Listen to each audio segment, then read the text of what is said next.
Os participantes, o nosso grande Emerson Casado Gama. Não vão fazer recalques, que tem um problema, não sei se o senhor está sabendo. Mentinho só, Fernando. doutor? Mentinho só.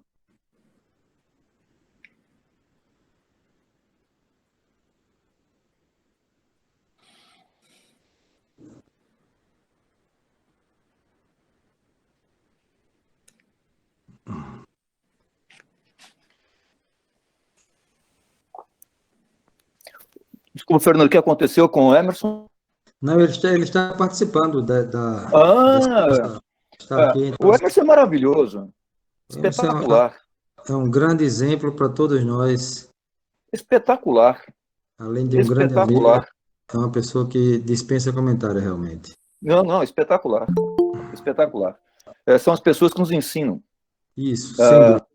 São as pessoas que nos ensinam o tempo todo. Então, é uma delícia isso. Bem, pessoal, a gente vai então agora introduzir a aula do professor Acari. Professor Acari de Souza Bulli, da Universidade Federal de São Paulo, responsável pelo setor de doenças neuromusculares da universidade, é uma referência e uma prova que toda regra tem exceção, porque dizem que toda unanimidade é burra, mas a unanimidade em torno do professor Acari é uma unanimidade inteligente, porque ele é como eu falei no começo, um grande pesquisador, um grande professor, um grande colega, uma pessoa muito educada e que contribui para o progresso desse nosso país através do exemplo que ele dá e dos ensinamentos que ele dá a tantas pessoas de tantos estados que passam lá pela Unifesp e mesmo os que não passam, que têm a oportunidade de conviver com ele. Então, professor Cari, para nós é uma honra e um orgulho contar com a sua presença na noite de hoje e, sobretudo, você nos dá a oportunidade de compartilhar com esse conhecimento adquirido ao longo de todos esses anos de pesquisa, de ensino e de solidariedade, sobre tudo isso, de solidariedade com os pacientes. Então, sem mais delongas, eu queria colocar a palavra à sua disposição pelo tempo que for necessário, porque todos nós estamos ávidos por aprender na noite de hoje. Muito obrigado, Acari. Muito obrigado de todo o coração ao nosso grupo e ao nosso Estado. Fernando, Marcelo, Clécio, colegas, boa noite. É uma grande satisfação, uma honra enorme estar aqui hoje junto com essa sociedade maravilhosa do Alagoas. Esse convite que o professor Fernando fez-me, quando ele o realizou, eu falei, isso não é um convite, é uma convocação. Dia 22 de junho, nós estaremos juntos, se Deus permitir, à noite. E a apresentação de hoje é uma apresentação que eu fui aprendendo com os pacientes de esclerose lateral amiotrófica. Portanto, toda a apresentação ela é decorrente desse aprendizado. Portanto, não sou eu quem criou, não fui eu quem criou essa condição. Na verdade, foi um copy-paste, uma atenção especial a eles, e fomos atrás das informações que eram trazidas, e com isso eu gostaria de compartilhar com vocês nesse período. Eu tenho um defeito bem horroroso na situação, esse defeito é, eu não tenho pressa. Eu aprendi com a minha avó, portanto, se vocês tiverem algo para fazer, não se acanhem, vão fazer sem nenhum problema, porque a apresentação eu vou fazê-la de uma forma sem pressa, tá bem? Dentro dessa condição, eu gostaria de compartilhar a apresentação. Veja se entra aí, Fernando, por favor. Ainda não entrou ainda, Cari. E agora? Não, ainda não. Ainda não, então deixa eu ver. Tem que colocar no compartilhar, acho que é compartilhar, né? Compartilhar, vamos lá. Acho que agora vai. Agora está entrando. Beleza. Chegou aí? Chegou sim. Beleza. Então tá bom. Então, eu recebi a incumbência de estarmos juntos aqui hoje, no 2 de junho, E essa é uma data muito especial. Essa é uma data que corresponde ao solstício de verão no hemisfério norte, o solstício de inverno no hemisfério sul. Eu adorava essa fase na minha infância. A minha infância foi em sítio com meus avós, foi o maior presente que meus pais deram-me. Foi a primeira infância com meus avós no sítio. Era um sítio colônia e plantávamos também arroz, milho, um pouquinho de mandioca, mas principalmente arroz e milho. E abril e maio, as palhadas de arroz e de milho. Em junho, nas festas juninas, especialmente no dia 24 de junho, dia de São João, então um pouquinho antes ou um pouquinho depois, os batizados e os casamentos. Era o período mais lindo que tinha para mim. Não era nem o Natal. Natal era longe, mas esse período era fantástico, era maravilhoso. Porque eram as trocas, eram os presentes, os batizados e os casamentos. Portanto, essa época, para mim, ela é muito rica. E, realmente, para o hemisfério sul, especialmente para os incas, lá em Machu Picchu, tem-se um momento especial da entrada do sol, da Pachamama, daquela grande montanha, e o sol, ele bate numa pedra, sol, exatamente entre 20, 21, 22, 23 ou 24 de junho. Dessa data, é o dia 0. Daí para frente é o dia 1, 2, 3, e através desses dias é que eles sabem colocar as sementes em certas regiões. Não é à toa que os peruanos, eles têm uma quantidade imensa de espécies de milho e de batatas. E vem toda desta época.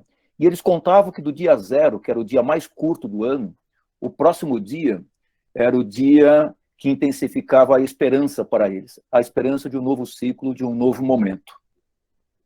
Nesse dia 21, era o solstício, solstério, segurar o sol. Ou seja, esse ato de segurar o sol, você tem certeza que você vai manter o aquecimento para os outros dias. Daí que vem o sentido da esperança. E a incumbência que o professor Fernando pediu-me foi esperança versus ela. No primeiro momento, eu tive a vontade de falar assim, Fernando, vamos trocar esse título? Vamos colocar um título diferente? Mas depois eu resolvi aceitar a incumbência do professor Fernando Tenório Gamelena como um desafio. E desafio é uma palavra interessante. Ela vem do latim, que desfidare. Dis é afastamento. Fides é fé, confiança. Ou seja, afastamento da fé e da confiança. Esse é o desafio. Você tem que jogar fora os seus conceitos para você incorporar um novo momento. É a renúncia à própria fé para você trazer uma novidade, um momento diferente, algo diferente. Isso é desafio. E a verdadeira medida de um homem não se vê na sua forma, como se comporta em momentos de conforto e conveniência, mas em como se mantém em tempos de controvérsia e desafio. Martin Luther King. Desafios, portanto, especialmente nessa época da Covid, são a constante. São estímulos para sairmos do conforto, são motivadores educacionais, e alcançando-os, gera-se uma satisfação pessoal que não consegue ser medida. E através desse desafio, eu aceitei a condição. E para essa apresentação, eu poderia dizer, eu não tenho nenhum conflito de interesse. Não é verdade. Nós temos vários conflitos de interesse. E são muito importantes, porque ao longo do tempo você vai compilando informações, e essas informações, num certo momento, elas foram patrocinadas por alguém. E esse alguém pode ser uma empresa privada, pode ser uma empresa pública, pode ser o local que você trabalha, pode ser a associação de pacientes também, e até que chega, por exemplo, em Maceió. Eu tenho um conflito de interesse com Maceió. Quando o professor Fernando fez meu convite, lógico que eu tive que aceitá-lo. A minha lua de mel foi em Maceió. Nossa, que local maravilhoso, espetacular. E nela, há um tempo atrás, em 1983, eu tive a explicação do sentido da palavra, ou seja, do significado da palavra Maceió.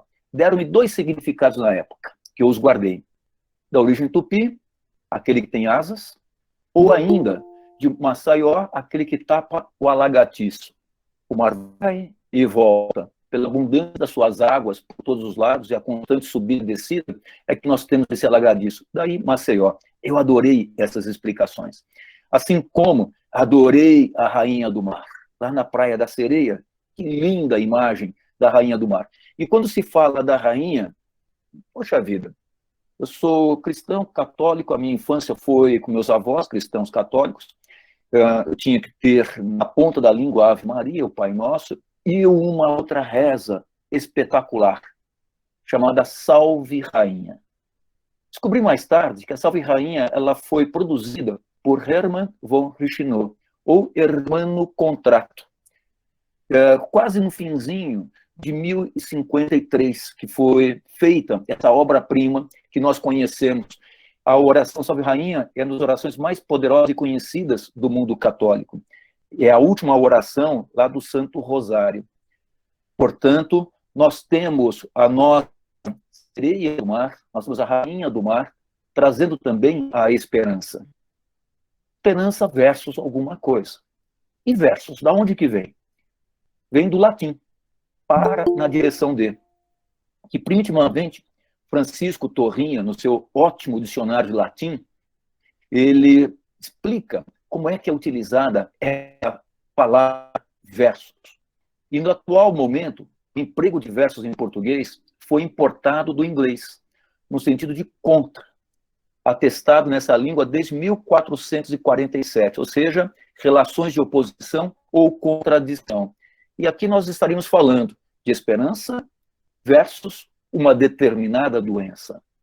E a doença escolhida foi a esclerose lateral amiotrófica, mas poderia ser uma outra doença. E o que é doença? Do latim, dolência, padecimento, é um estado resultante da consciência da perda da homeostasia de um organismo vivo total ou parcial. E as doenças, vejam só, na Bíblia, que é o livro mais impresso, existem poucas doenças. Poucas doenças. Mas, com o passar do tempo, nós fomos colocando os nomes das doenças. E o nome que nós fomos utilizando, na maioria das vezes, vem do proto-indo-europeu, depois das línguas africanas, depois das nossas línguas relacionadas ao tupi. E doença tem os seus sinônimos, como afecção, enfermidade, moléstia, mas não patologia. Patologia é o estudo de, e não é sinônimo de doença.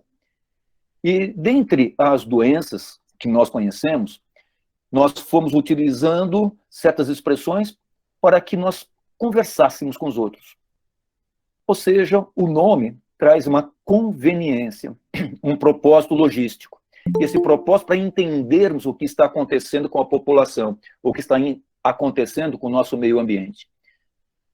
E quando se fala em doença, nós temos que falar desse indivíduo, Hipócrates.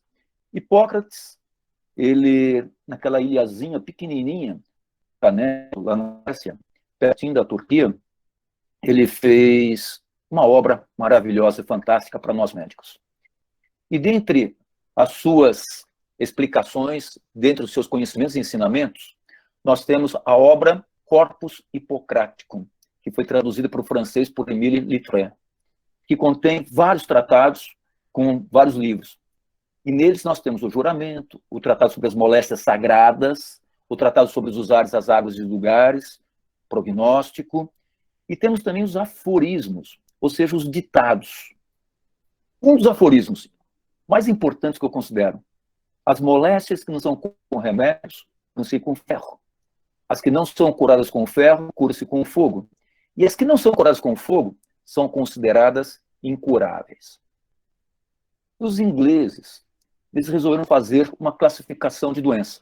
Aonde? No cemitério. A primeira classificação que nós conhecemos foi realizada de acordo com os dizeres que se encontravam nas lápides dos cemitérios ingleses.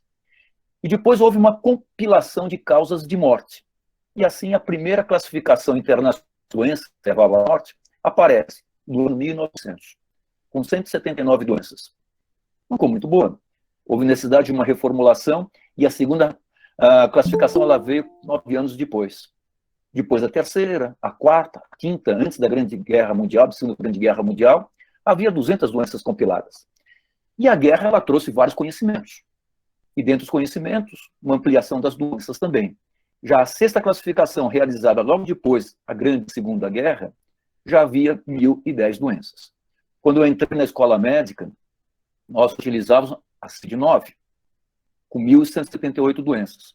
E depois de 1989, a inclusão da CID-10, que é essa que nós utilizamos até o próximo ano, 2.032 doenças. E destas 2.032 doenças, algumas afetam a parte neurológica. E dentre aquelas que afetam a parte neurológica, aquelas que comprometem a via motora, que pega desde o neurônio superior, até o segundo neurônio no corpo anterior da medula. E essas doenças que afetam essa via motora têm um código internacional de doença, que é o G12.2, classificada essa condição como doença do neurônio motor. Quando eu falo doença do neurônio motor, eu estou dizendo, no mínimo, 4 doenças. Aquela que compromete só o primeiro neurônio, a esclerose lateral primária, aquela que compromete só o segundo neurônio, ou neurônio motor inferior, no corpo anterior da medula, que é a atrofia muscular progressiva, aquela que compromete os neurônios que estão interligados com a função mastigatória da fala, que é a paralisia bulbar progressiva, e aquela que tem comprometimento ao mesmo tempo do primeiro neurônio e do segundo neurônio, que é a esclerose lateral amiotrófica. E esta representa 70% das doenças do neurônio motor. Por isso que muitas vezes há uma conotação que todas as doenças do neurônio motor são esclerose lateral amiotrófica, que não é verdade. Mas a ela tornou-se a mais famosa, a mais importante para a condição de esclarecimento e conhecimento dessa forma de representação clínica de doença. No Reino Unido, a esclerose lateral amiotrófica é conhecida mais como doença do neurônio motor. Nos Estados Unidos, com o nome de um indivíduo que a desenvolveu no século Luguet. E na França, algumas pessoas chamam essa doença como doença de Charcot, ou seja, esclerose lateral amiotrófica. Pela razão pura e simples, porque foi no Hospital da Salpêtrière, que depois se tornou um hospital de mulher, que Charcot criou a clínica neurológica mais linda do mundo. Nós somos filhos dessa clínica neurológica, os seus ensinamentos. E eu vou chamar de alunos, os seus alunos, alunos famosos, que praticamente descreveram quase todos os sinais neurológicos que nós conhecemos hoje, nas suas aulas magistrais. E Charcot não só desenvolveu a semiologia de uma forma intensa, como ele descreveu doenças. E dentre essas descritas, a esclerose lateral amiotrófica. Uma descrição maravilhosa, muito bem feita, de uma senhora de 28 anos, que logo depois do seu parto, no puerpério, começou a apresentar uma fraqueza nos braços e nas pernas. Fraqueza progressiva, associada com atrofia e fasciculações, aquele tremor na carne. Associada a fraqueza e atrofia e fasciculações, uma rigidez moderada. E depois, na evolução, um comprometimento bulbar. Ela faleceu aos 33 anos de idade. Essa senhora e mais outros casos, poucos casos, foram analisados com um exame chamado necrópsia. E essa necrópsia mostrou que essas pessoas tinham uma alteração na parte lateral da medula, da esclerose lateral, e o comprometimento da região anterior da medula. E essa região anterior é que levava à atrofia. Daí o nome esclerose lateral amiotrófica. E a ela ganhou, portanto, a sua marca. A sua marca que nós conhecemos hoje. E passou por muito tempo, quase que despercebida. Com o passar do tempo, nós tivemos uma necessidade de realizar um diagnóstico específico para essa doença. O diagnóstico, ele é clínico, ao lado de alguns exames subsidiários. Mas a parte clínica é a mais importante. E foi realizada uma reunião no Castelo de El Escorial, na Serra de Valderrama, que fica a 100 quilômetros de Madrid, num castelo maravilhoso, espetacular, que inicialmente era um cemitério, depois virou uma biblioteca linda, maravilhosa. E lá, em 1990, foi realizada essa reunião e saiu o critério para o diagnóstico clínico de esclerose lateral amiotrófica, sob uma forma definida ou provável, do ponto de vista clínico, ou possível. Depois foi feita uma outra reunião, em Early House, na Virgínia, numa casa que ficou de pé durante a Guerra da Secessão. Na verdade, a única casa que ficou de pé, mostrando as raízes sólidas. E estamos à cura de critérios sólidos para o diagnóstico de esclerose lateral amiotrófica. E aí veio o critério que nós utilizamos hoje, que é o Escorial revisado, que eu gosto mais dele, que nós temos, de acordo com as manifestações clínicas, a ela chamada definida, ou seja, provavelmente não é o outro diagnóstico, é a esclerose lateral amiotrófica, ou provável, quase certo que seja, ou um provável sob uma forma laboratorial também, ou até possível. Por que o possível era importante? Por causa de ensaio clínico. Começava a ter a necessidade de um critério diagnóstico para ensaio clínico. E com esses critérios, já mais bem pormenorizados, fomos acompanhando os pacientes e realmente comprovamos que é uma doença evolutiva, irreversível, incurável, incapacitante e rapidamente evolutiva, levando a óbito precoce. E esse óbito, tanto em homens como em mulheres. Embora nas mulheres ela comece mais tardiamente, a doença ela é mais grave na mulher quando eu comparo com o homem. Isso aqui é uma curva de Kaplan-Meier, saindo de 100%, nós vamos percebendo que existe uma barriga favorecendo um pouquinho o sexo masculino, e a doença ela é mais grave ainda com o passar do tempo. Por exemplo, 12 meses depois que o diagnóstico é feito, 66% dos pacientes estão vivos. 24 meses, 38%, 3 meses, 10% deles estão vivos. E quando eu faço uma comparação por faixa etária, quanto mais jovem, existe uma probabilidade maior das pessoas estarem vivas com 36 meses após o início dos sintomas, ou do diagnóstico. Mas se aquele é mais idoso, o prognóstico já se torna mais comprometedor para o indivíduo, ou seja, 9% só estariam vivos com 36 meses após o diagnóstico. E daí é o medo da doença. Para os residentes norte-americanos, quando eles terminam a residência médica e solicita-se naquelas ações que são feitas de vista psicológica, qual é a doença que vocês não querem para vocês ou para alguém da família de vocês? A maioria fala esclerose lateral amiotrófica. E a razão, porque ela é evolutiva, progressiva, irreversível, incurável, incapacitante, e a parte cognitiva preservada. Você vai se vendo indo e ficando imobilizado. E isso amedronta muito as pessoas. E com o passar do tempo foram aparecendo os anônimos com esclerose amiotrófica, mas também os famosos com esclerose amiotrófica. Nós aprendemos com todos eles, mas o famoso chama mais atenção. Chama atenção porque costuma-se ter mais atenção para os famosos, para aquilo que dá fama, para aquilo que dá notícia. E dentre os famosos, que se tornou muito famoso, Ludwig Heinrich Gehrig. Lou Gehrig. Lou Gehrig, ele nasceu em Nova York, na cidade de Nova York. Ele fez a Columbia University. Com 23 anos de idade, ele foi contratado pelo Yankees. E o Yankees era um time que não estava ainda no Brooklyn, ele estava lá embaixo ainda, lá embaixo de Manhattan.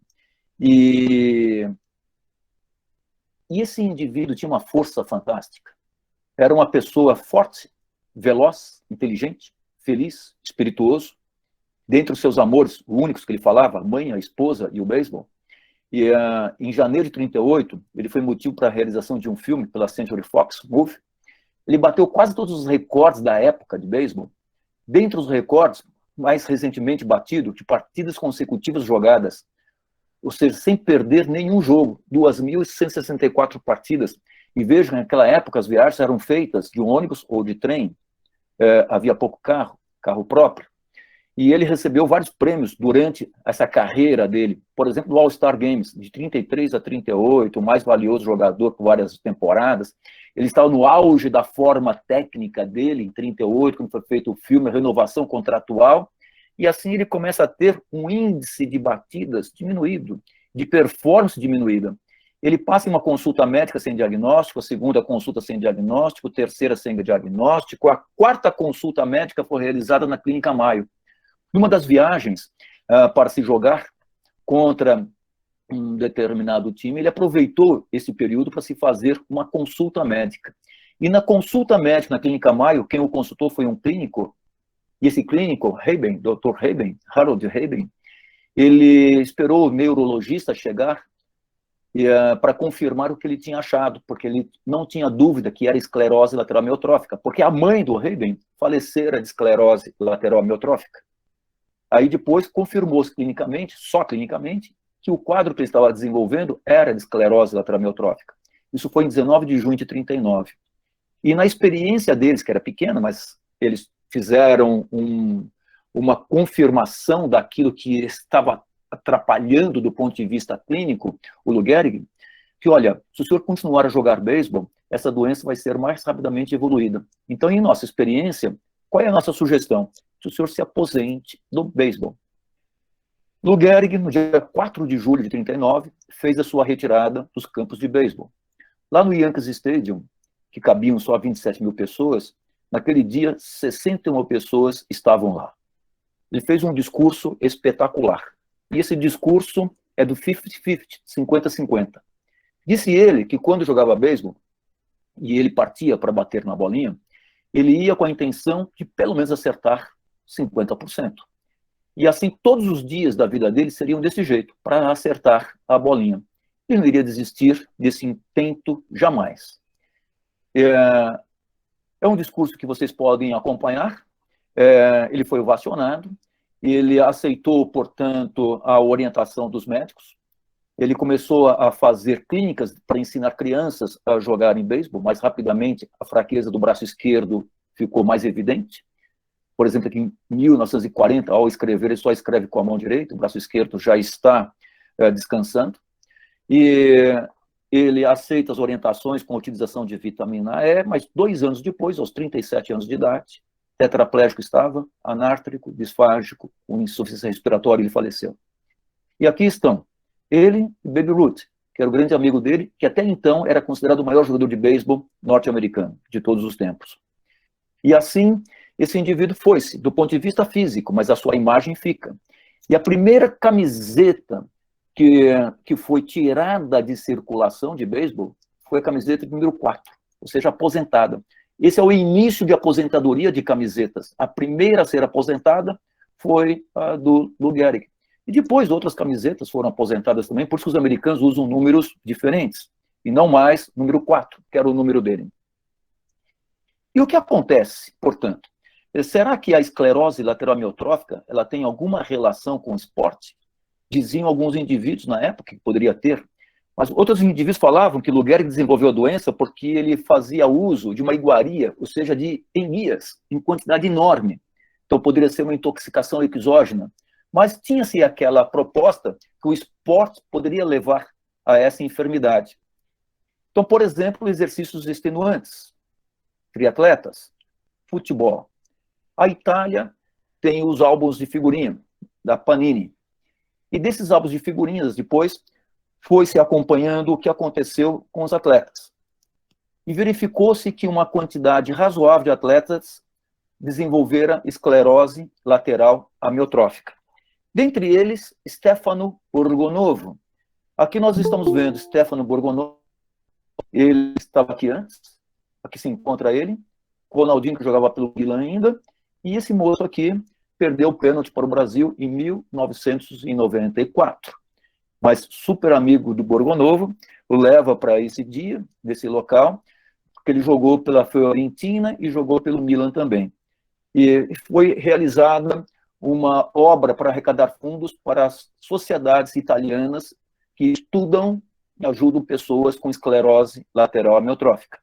E aqui no Brasil, Washington César Santos, do Fluminense, ao 20, Assis, grande artilheiro do Fluminense, ele também desenvolve esclerose lateral amiotrófica, e o Washington ele nos deixa em 2014. Mas a marca dele se encontra lá com o Fluminense, ou seja, a marca se encontra presente. Mais recentemente, Gerson Vitalino, grande jogador de basquetebol brasileiro. Um dos momentos especiais do Brasil, Pan-Americano de 87, Brasil e Estados Unidos. Nós estávamos perdendo de 22 pontos dos Estados Unidos no primeiro tempo, eram 2 tempos antes, e o segundo tempo, uma performance fantástica dessa seleção canarinho e ganhando os norte-americanos nas casas dos norte-americanos. E o Gerson falece agora, 29 de abril de 2020, mas a marca dele continua. E ele continua a saltar os ombros dos seus adversários. Outros esportes. Exard Charles, boxe, esclerose lateral amiotrófica, assim como outros ex-lutadores de boxe também desenvolveram esclerose lateral amiotrófica. Ela e serviço militar. Existe uma frequência maior dessa enfermidade em pessoas que desenvolvem serviço militar. Por exemplo, o Master Sergeant Erwin Hoffman. Mas será que é só atividade física intensa? E a ela não aparece em outras condições? Sim, Charles Mingus, arte, ela e a arte. Charles Mingus, maravilhoso, fantástico, embalou tantos casamentos e tantos namoros. Ele iniciou-se com trombone, no contrabaixo, composição fantásticas, ele tocou com aqueles artistas maravilhosos, espetaculares, norte-americanos, e ele considerava que a música era o retrato da sua vida. Eu acho que alguns tipos de música são descrições das doenças de uma sociedade.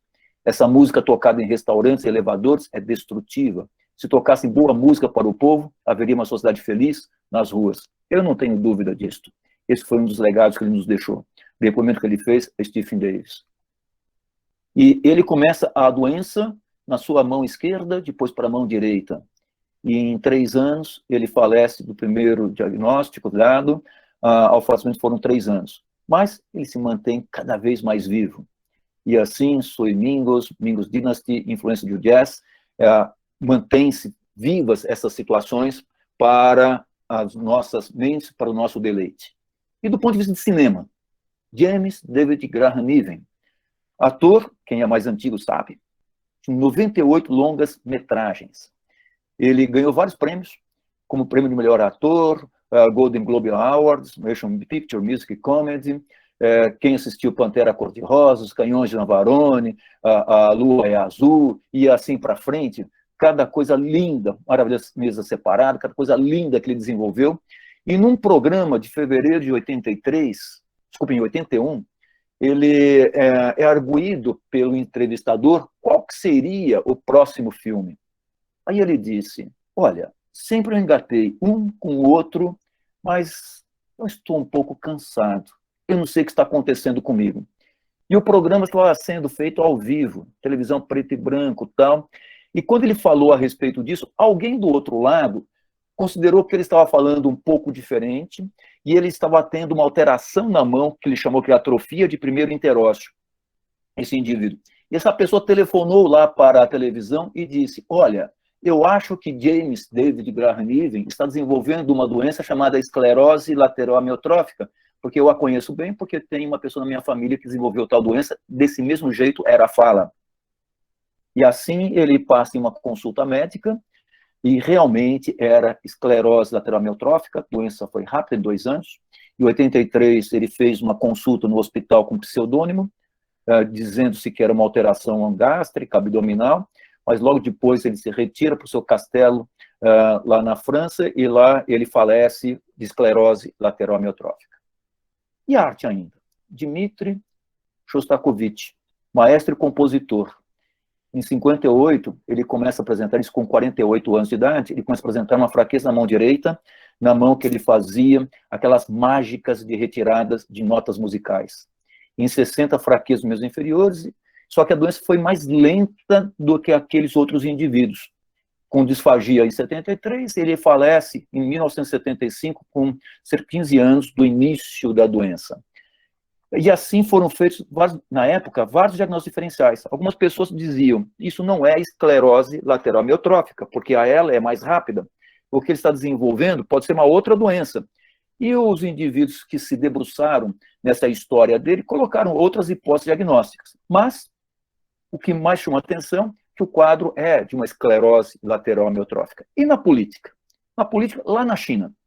Vamos lá para a China, na porta da paz celestial, na entrada da cidade proibida, para a cidade proibida. Lá na frente tem uma fotografia. E essa fotografia é de um líder. E esse líder é o Mao Zedong, ou Tse-tung, como nós falamos em português. E Mao Tse-tung, ele foi o que organizou o Exército Vermelho, a Guerra Civil contra o Kuomintang, República Popular da China, estabelecida em 1 de outubro de 49, está relacionada a ele. Em 49, faz a desocupação da cidade de Chengdu. Depois tem aquela separação com Chiang Kai-shek. Tornou-se líder da China por bastante tempo nessa situação. Só que ele começa a desenvolver uma doença, uma fraqueza muscular com atrofia muscular progressiva. E ele falece em 1976. Mas antes do falecimento, quando a doença ela apertou mais, ele tornou-se um poeta, de acordo com as informações dos chineses. Então, há um culto a Mao, tanto do político como do poeta. Esse é o legado que ele deixa também.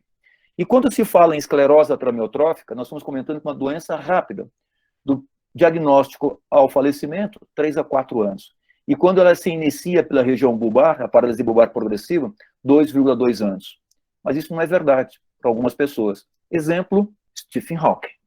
Uma breve história do tempo. Stephen Hawking, filho de Frank e Isabel Hawking, ele nasceu em Oxford. Só que o bombardeio alemão, ele nasceu em Oxford porque a mãe estava grávida e o pai estava preocupado com o bombardeio alemão. Então eles saíram de Londres e foram para Oxford. Mas mesmo assim a casa deles quase foi destruída. O Stephen é o primeiro filho de 3, ou seja, de 2 irmãos.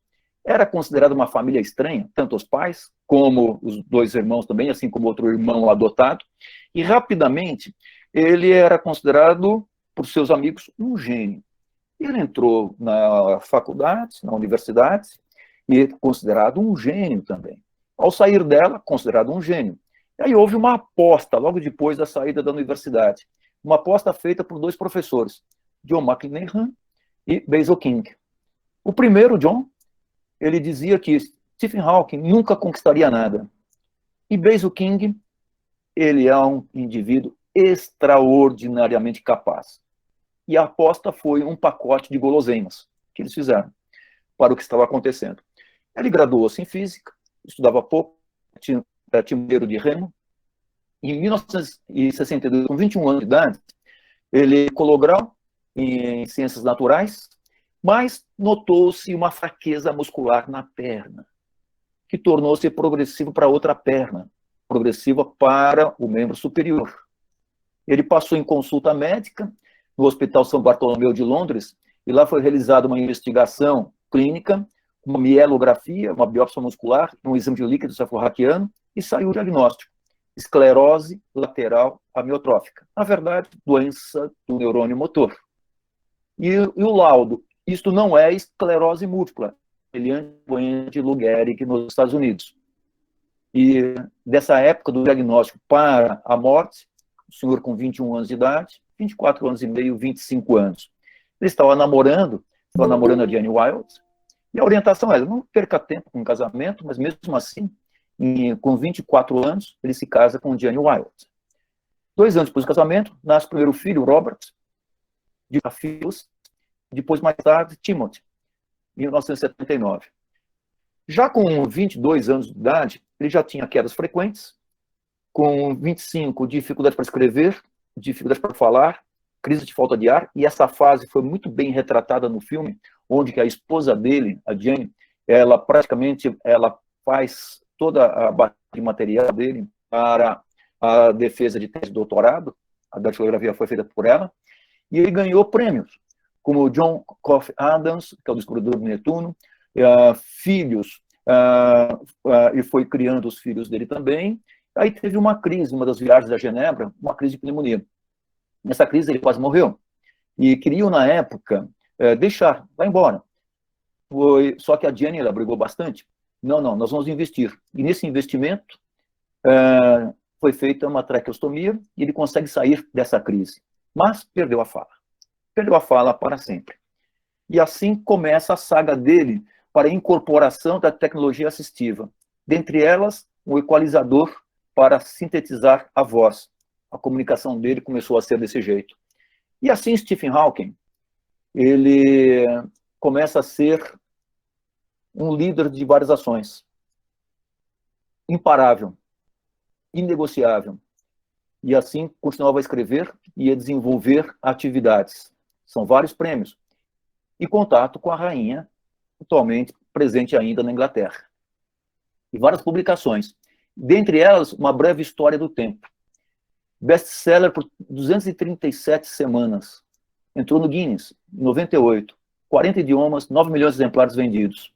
E depois outros livros, Buracos Negros, Universo dos Bebês, e daí para frente.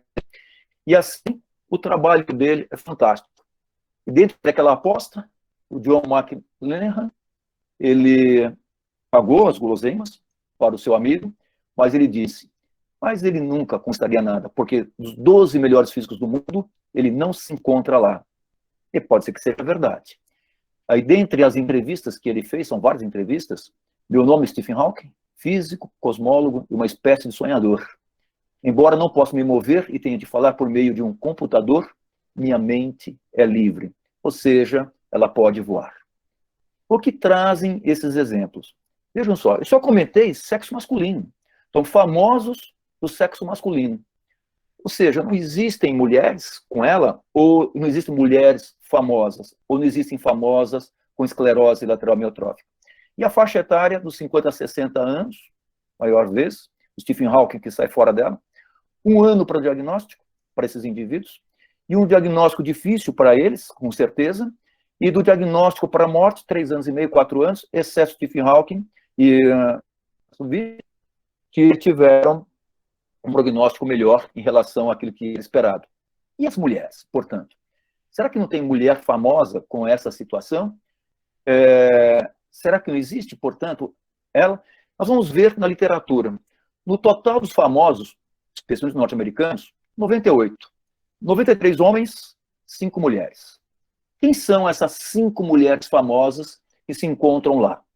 Uma delas, Mary Mar Polly Platt, que é uma produtora de filme americana, então várias, e ela era considerada uma mulher praticamente, absolutamente única.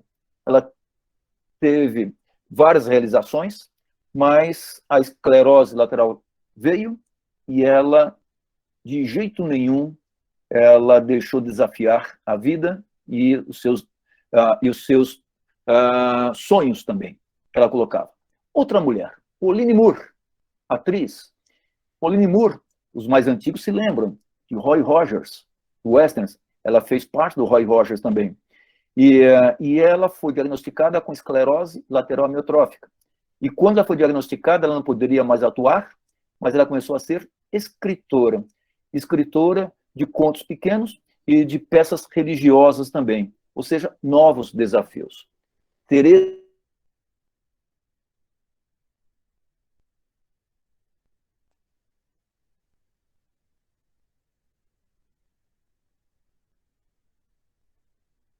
teve problemas econômicos, e numa dessa situação ela aceitou um emprego numa produtora de músicas, que era Non-Such Records.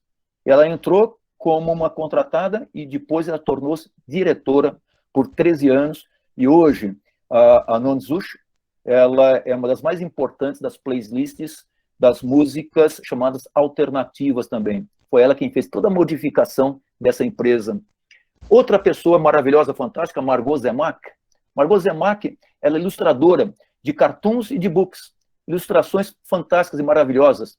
E quando o diagnóstico de esclerose lateral amiotrófica veio, ela começou a fazer ilustrações, mas contando pequenas histórias folclóricas também. Ela não perdeu a oportunidade de colocar a sua magia no papel, mesmo durante a doença dela. Outra, Susan Spencer Wendell. Susan Spencer Wendell, ela é filósofa, poetisa, e ela estava no auge na condição física dela, mental, emocional, quando vem o primeiro sinal da doença com uma fraqueza na mão direita, naquela que ela escrevia. E aí, com a mão esquerda, ela começa a fazer uma atividade e ela falava o seguinte: eu preciso cumprir certos desejos. E assim o livro veio, até eu dizer goodbye. Famoso. E a doença foi progredindo de uma forma rápida.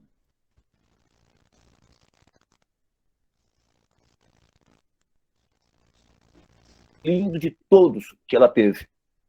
Dentre eles, ela viu a aurora boreal, lá no Ártico. Dentre eles, o lançamento da espaçonave, que ela queria ver lá na Califórnia. E dentre eles, ela era adotada. Ela conseguiu encontrar a mãe dela 4 décadas depois da separação. Ela falou que valeu a pena toda essa espera. E o que significa tudo isto? Quais são os significados dessas vidas? Madame Jeanne Louise Calment, ela foi considerada uma mulher mais longeva de todas. Viveu 122 anos, 164 dias. Essa mulher com humor maravilhoso, espetacular. Quando entrevistada no seu 120º aniversário, ela disse que, dentre quais eram as mandingas dela e quais eram os conselhos para as pessoas viverem mais tempo, ela disse o seguinte, que ela só se sentava sobre uma ruga e talvez fosse isto que trazia para ela essa necessidade de viver o melhor possível, e era tabagista. A longevidade humana, ela é grande, mas existem outros seres vivos que têm uma longevidade maior. Exemplo, o tubarão da Groenlândia, 392 anos, a baleia da Groenlândia, 211 anos, o molusco bivalvo do Ártico, 507 anos, porque eles têm metabolismo mais lento, ou seja, a velocidade do metabolismo está relacionada com uma mortalidade mais precoce. Mas, se nós formos para o reino não animal, para o vegetal, e se nós formos para as nossas árvores, então vejam só, a tâmara da Judéia, 2.000 anos, o Taxus baccata, que é norte do país de Gades, 4.000 a 5.000 anos, e o Populus tremuloides, que é o pando, que é a super árvore de Utah, lá nos Estados Unidos, e aqui vocês imaginam que sejam várias árvores, não, essa aqui é uma árvore só, é um único tronco, unidos outras, se fossem brotos dela, cerca de 80.000 anos, você imagina que tenha essa árvore presente. E quando se fala qual que é o ser mais inteligente de todos, nós esperamos que a resposta seja o ser humano. Mas existem as pessoas que falam que é o seguinte, se elas têm essa longevidade bem maior, com certeza elas são mais espertas, são mais inteligentes, porque elas estão mais acostumadas e mais adaptadas à sobrevida, pelas formas de comunicação também entre elas. A árvore é o único ser que não dá as costas para ninguém. Diz Confúcio, a árvore tem tanta certeza de si que não precisa sair do lugar. Ela sabe qual que é a sua missão. Então, ou seja, não há necessidade de ficar procurando. E nós, médicos? Nós, médicos, nós temos nossa missão. Nossa missão está relacionada com a doença, está relacionada com o entendimento dela, e, logicamente, para o controle dela, sob a forma terapêutica. Para realizá-la, trabalho científico.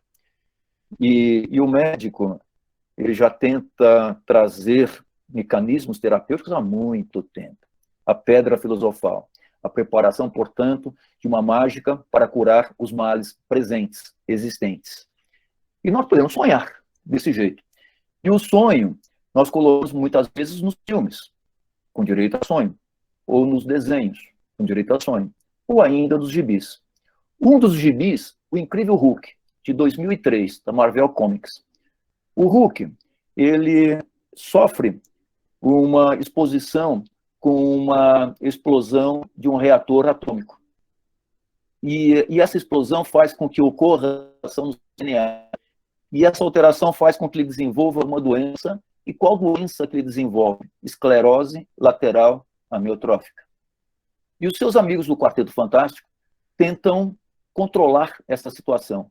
E eles criam máquinas, mecanismos, para tentarem consertar esse defeito no DNA. Essa tentativa de conserto foi tanto com célula-tronco, assim como com máquinas para se consertar o DNA. Não se falava ainda em terapia gênica, como nós conhecemos hoje. Mas mesmo com toda essa situação, o Hulk continua com esclerose lateral amiotrófica. O que é interessante é que é chamada a atenção para o que significa esclerose lateral amiotrófica, na última página do gibi, é chamada a atenção qual que é a prevalência da doença, e é chamada a atenção para a associação que se encontrava presente, que trabalhava com esclerose lateral amiotrófica, que é a Associação Brasileira de Esclerose Lateral Amiotrófica. E nesse gibi, na última página, comenta-se, portanto, a respeito da ela, da abrela, do mito e de verdade, e daquilo que possa estar incluído em relação da parte terapêutica. O que nós percebemos nesses anos de associação de abrela do setor de doenças neuromusculares? A ela, pode ser chamada de ela, ou melhor, é doença do neurônio motor. Mas se eu chamo de doença do neurônio motor, há uma grande confusão. E se eu falo ela, eu já sei do que se trata. Se eu falo doença do neurônio motor, eu não sei do que se trata. É como bombril e palha de aço. O mais adequado seria palha de aço. Mas bombril, eu sei exatamente o que é bombril. E assim, será que é uma doença bem definida? Existe um marcador diagnóstico específico para essa doença? Existe um marcador prognóstico bem adequado para esta doença? E quando alguém recebe o diagnóstico de ela, realmente é a esclerose lateral amiotrófica? Isto continua ainda a nos perturbar.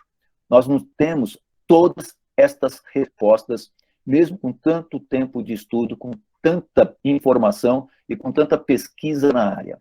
Mas, acompanhando pessoas com esclerose lateral amiotrófica, eu vejo que há alguma característica que permite dizer que a pessoa tem esclerose lateral amiotrófica. Quais são as características? Como médico, o que eu vejo, especialmente nestes pacientes? Nessa fotografia, se eu mostro uma fotografia bem rapidamente, parece que é uma rã. Mas se eu olhar de uma forma mais detalhada, sem pressa, eu vejo que existe uma pessoa, existe uma outra pessoa, uma outra pessoa, uma outra pessoa e uma outra pessoa. Então, são 5 pessoas presentes nessa fotografia.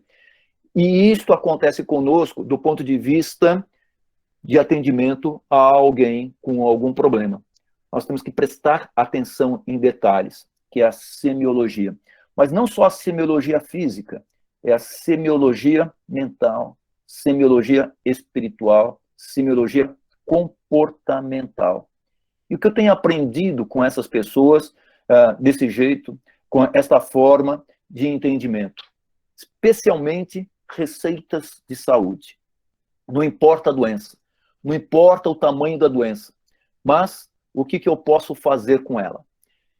E até então, a minha preocupação, quando você falava em saúde, era tratar a doença. Mas até a própria OMS, ela comenta que saúde não é não ter doença. Saúde é um bem-estar físico, mental, social. Mas falta aqui a condição espiritual e jurídica, ou seja, tem que ter justiça para se ter saúde. Falando-se em justiça, Marcus Tullius Cícero, Salus Populi Suprema Lex Esto. O que significa a saúde do povo deve ser a lei suprema. E na nossa Constituinte está escrito lá, saúde é um direito cidadão e o dever do Estado. Vem dali, desde a época dos romanos que se encontrava lá. E as pistas para uma vida mais longa e melhor. As pistas, elas estão presentes para mim hoje, vendo essas pessoas. Porque como que eu vou analisar, como que eu vou marcar, como que eu vou quantificar o que é saúde dentro desse conceito? Aí tem 2 coisas que para mim são espetaculares, que dizem se a pessoa é saudável ou não. Se ela tem a capacidade de aproveitar a vida dela, ela está saudável. Se ela tem a capacidade de enfrentar novos desafios, ela está saudável. Se ela não tiver essas 2 situações, ela está muito doente, essa pessoa. E essa moça, Dorothée Lulé, ela é belga, no Congresso da Alemanha, ela chama a atenção para algo muito interessante. Em 1998, isso para mim foi uma chamada muito interessante. Ela comentava que os pacientes com esclerose lateral amiotrófica eram diferentes de outros pacientes com outras doenças. As pessoas com esclerose lateral amiotrófica, elas tinham uma empatia diferente. Elas faziam com que você se apaixonasse rapidamente por elas. E ela apresenta pela primeira vez para mim uma ressonância magnética funcional, e mostrando que as pessoas ascendiam as regiões ligadas, de acordo com ela, com a empatia e do espírito otimista. O engraçado, isso mesmo que acontece. O paciente tem aquele choque do diagnóstico, tem aquele choque do prognóstico, mas o comportamento dele depois é um comportamento mais otimista. E esse comportamento passa também para aquele que está ao seu lado, que hoje nós chamamos de cuidador, o caregiver. E o cuidador, geralmente, como a doença é mais comum em homem, é a mulher. Mas nós temos cuidadores homens também. E o cuidador está mais ao redor da sua idade, dos 50, 60 anos de idade. Cuidadoras importantes de Charles Mingus, cuidador que foi de Mao Tse Tung, e a cuidadora fantástica que foi do Lou Gehrig. E quem que foi a cuidadora do Lou Gehrig? Eleanor Grace Twitchell Gehrig. Ela abdicou-se para acompanhar o seu esposo. Ela teve um noivado à distância, casou-se, morava em New Rochelle, lá em Nova York, fazia várias viagens com ele, e foi feito um filme a respeito da vida dos dois, que a Therese Wright, ela foi protagonista, e ela estava protagonizando e contando a história da Eleanor Gehrig. E, em sua autobiografia, ela fala que ela só poderia viver com o Lou Gehrig, com não mais outra pessoa. E assim, realmente, ela tornou-se e manteve-se viúva. E ela teve uma aproximação muito interessante. Ela teve uma aproximação com a Associação de Distrofia Muscular, porque ela não se conformava. Como que uma pessoa tão linda, tão maravilhosa, tão espetacular, tão rica do ponto de vista de comportamento, tão feliz, desenvolver essa doença chamada esclerose lateral amiotrófica tão dramática? Ela queria explicações. E por isso que ela associou-se à Associação de Distrofia Muscular. E dentro da associação, criou-se um braço, que é a Associação Lou Gehrig, de esclerose lateral amiotrófica. Foi quando ela se aproximou do professor Dr. Lewis P. Rowland, lá da Columbia University. E o Lewis P. Rowland, chefe do departamento de neurologia. E ele trouxe o time, o Yankees, para dentro do hospital. E a ela do hospital novo, da ala nova, ao hospital antigo. O time, ele joga e arrecada fundos para o hospital, para as pesquisas relacionadas com a doença de Lou Gehrig, esclerose lateral amiotrófica. Então, Eleanor Gehrig, ela foi praticamente a catalisadora da primeira associação de esclerose lateral amiotrófica. E depois de outras associações que vieram. Exemplo, a Associação Americana, depois a Aliança Internacional de Esclerose Lateral Amiotrófica, e da Aliança Internacional veio o Congresso Internacional, ou Simpósio Internacional de Esclerose Lateral Amiotrófica. Na verdade, a aliança não estava tão bem feita ainda, mas o simpósio já começava. Primeiro simpósio, 1990, 70 pessoas presentes. Os simpósios tornaram-se anuais, e atualmente, ao redor de 1.200, 1.300 pessoas que trabalham com esclerose lateral amiotrófica. 1998, a Abrela foi fundada. E depois, outras associações no Brasil, como o Instituto Paulo Gontijo, em 2005, a Arela Rio Grande do Sul, em 2005, seria uma associação do Rio Grande do Norte, também nessa época, 2005, a Movela, em 2012, a Procura da Ela, em 2013, o Instituto Pedro Molina, em 2021, e ontem, a Arela Santa Catarina, 2021. 21 de junho, solstício de inverno no hemisfério sul, de verão no hemisfério norte, esclerose lateral amiotrófica. E os simpósios acontecendo, ora na América do Norte, ora na Europa, eventualmente na Oceania e na Ásia, eventualmente, mas mais na Europa e na América do Norte, intercalando-se sempre no final de novembro e no começo de dezembro. Esses simpósios são espetaculares. O próximo simpósio, agora, de 2021, será o 32º, ele será totalmente virtual, entre 7 e 10 de dezembro. Eles esperam mais de 4.000 pessoas por ser virtual. E o que nós temos constatado nesses simpósios? Ciência, muita ciência neles. Nós estamos entendendo o quadro clínico, etipatogenia, fisiopatologia, modelos animais, modelos de parte genética e modelos terapêuticos também. Mas nós temos visto, além disto, pessoas que nos fazem apaixonar facilmente por elas. Exemplo próprio, Lou Gehrig. Babe Ruth e Lou Gehrig, numa conversa. Babe Ruth disse o seguinte: além do espírito otimista, essa pessoa não desiste nunca, jamais. Isso eu tenho visto também nas pessoas com esclerose lateral amiotrófica. Porque eles têm resiliência. A palavra resiliência vem do latim resilire, que significa voltar atrás, sem se quebrar. Isto é resiliência. Uma pessoa resiliente, ideal, teria 3 camadas. Primeira, segunda e terceira. Na primeira, de suporte. Recebe o golpe sem desabar. A segunda é o estágio de recuperação, aprendizagem. E a terceira é o momento do modelo perfeito, que é a ressignificação. Ou seja, é o que tenho visto nessas pessoas. Aquele golpe é terrível, mas ela suporta, ela não se quebra. Aí vem a recuperação e aí vem a condição da ressignificação. E a resiliência está ao lado da sabedoria, do equilíbrio e da paz perfeita. Exemplos de resilientes. Paulo Gontijo, quando recebe o diagnóstico, revoltado ficou, mas depois dessa primeira fase, veio a segunda, veio a terceira, e hoje tem um legado, o Instituto Paulo Gontijo. General Eduardo Dias da Costa Vilas Boas, do mesmo jeito. Aí a segunda fase, ele incorpora as Forças Armadas Brasileiras, num momento difícil, crítico do Brasil, e ele consegue ajudar a passar de um governo para o outro de uma forma livre, de uma forma sem problemas do ponto de vista social e até, vamos dizer, econômico também. E são várias outras pessoas com as mesmas características, como Aline Takashima, Ana Silva Puosso Romanini, Cláudia Gotti, Elizabeth Ribeiro, Luana Viliana Mendes, Lucimere Martins Sérvio, Malu Ribeiro, Marcelo Farinelli, Maria das Graças Freire Almeida, Mário Pirani, Maísa de Brito Ramos Bezerra, Vitor Hugo, dentre muitos. E aqui 3 estão representando esses muitos. A Cláudia Gotti, diagnóstico feito há 24 anos, está viva. Aqui, Marcelo Farinelli, lindo, maravilhoso. Eu falo que ele vai ver o Palmeiras ainda ser campeão mundial, porque ele é resiliente e ele não quer ir embora sem o Palmeiras ser campeão mundial. E a Maria das Graças Freire Almeida, linda, maravilhosa. Todos os momentos de comemoração, ela fazia questão de se enfeitar. Maravilhosa, espetacular.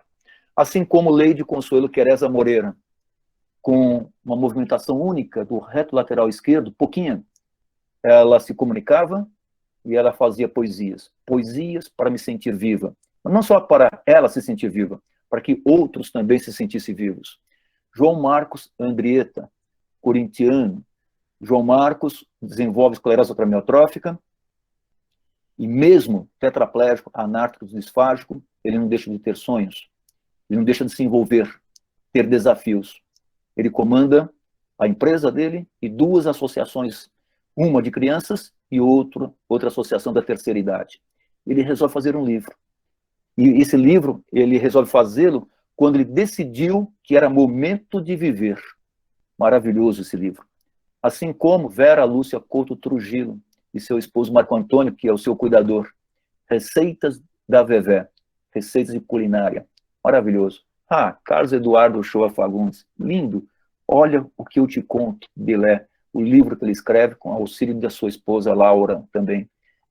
Eva Abreu, aí no Piauí, maravilhosa Eva, e juntamente com a sua cuidadora, amiga e fantástica Beth Souza, ela faz as memórias de Eva Abreu, tudo pelo social. Mesmo a doença avançada, comprometedora, ela consegue fazer um trabalho maravilhoso em Amarante, Piauí.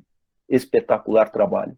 Alexandra Lebelce Zafir, tetraplégica, anátrica, com os olhos, livro. Ou seja, 10 casos. Ou seja, 10 casos. 10 casos da parte jurídica, em relação às pessoas que mereceriam uma atenção maior. E o trabalho que ela desenvolveu juntamente com seu companheiro Alfio era no sentido de possibilitar comunicação aumentativa para pessoas que tivessem dificuldade de conseguir o aparelho para comunicação. José Leda, junto com a sua companheira Sandra Mota Leda, livro Hei de Vencer, e hei de vencer mesmo. Assim como Fábio dos Santos Marcondes Carvalho, Na Estrada da Vida, outro livro feito também de uma forma de comunicação aumentativa. E a dona Natalina Herrerias, com seu esposo, seu Dácio.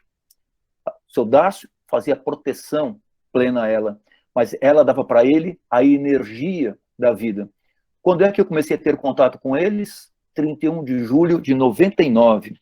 31 de julho de 99, uma data muito especial para nós, da Abrela.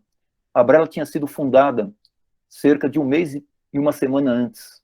E nós fizemos a primeira reunião com pacientes, contando o operador do Data Show, que não era Data Show na época, era passador de slide, havia 14 pessoas. E assim, aqui está a chamada do jornalzinho do bairro, que ele leva, o seu Dácio, e assim como o papel que ele anota a informação, onde é que seria a atividade, vamos chamar de cerimônia, a cerimônia da primeira reunião com os pacientes. E hoje as reuniões, elas têm uma quantidade grande de pessoas presentes. E com essas pessoas nas reuniões, é que eu fui compilando aquilo que eles levavam. E aquilo que eles levavam, eu fui fazendo copy. E aqui é o paste do que eles levavam. Receitas de saúde. O que fizemos apenas por nós mesmos morre conosco. O que fizemos pelos outros e pelo mundo permanece e é imortal. Robert Pike. Enquanto houver um louco, um poeta e um amante, haverá sonho, amor e fantasia. Enquanto houver sonho, amor e fantasia, haverá esperança. William Shakespeare. Restaure seu corpo, sua virtude será contínua. Restaure sua casa, sua virtude será abundante. Restaure sua província, sua virtude será crescente. Restaure seu reino, sua virtude será farta. Restaure seu mundo, sua virtude será vasta. Ainda, receita de saúde, paciência. Paciência com nós mesmos, com as outras pessoas e com as grandes e pequenas circunstâncias. É algo que você cria, que nos ajuda a ser mais amáveis e usufruir o momento presente. Reúne persistência, serenidade e tolerância. E dá-nos capacidade de sentir compaixão e de agradecer. E aqui é o cactus.